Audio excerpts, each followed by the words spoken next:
This has the 4-inch Maxtrac flip kit in the rear with the 2-wheel drive Bilstein 4600 struts in the front, which lowers it about 1.5 inches.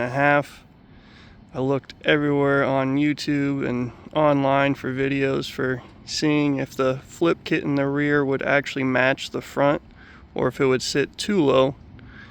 And after trying it, the rear actually sits about 1/4 to slightly over 1/4 of an inch higher than the front, which is exactly what I was looking for. The front struts ride great. The rear rides pretty good. I will be changing to the Fox 2.0 shocks in the rear.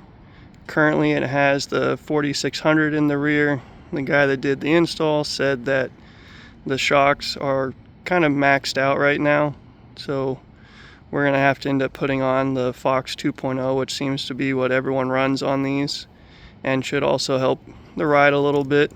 But overall, rides pretty good.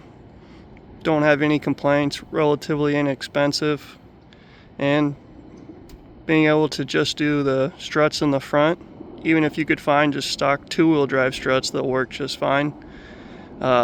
Wasn't able to find any of those around here, so I ended up having to buy some Bilsteins, which actually ride a lot better than stock, so I'm pretty happy about that.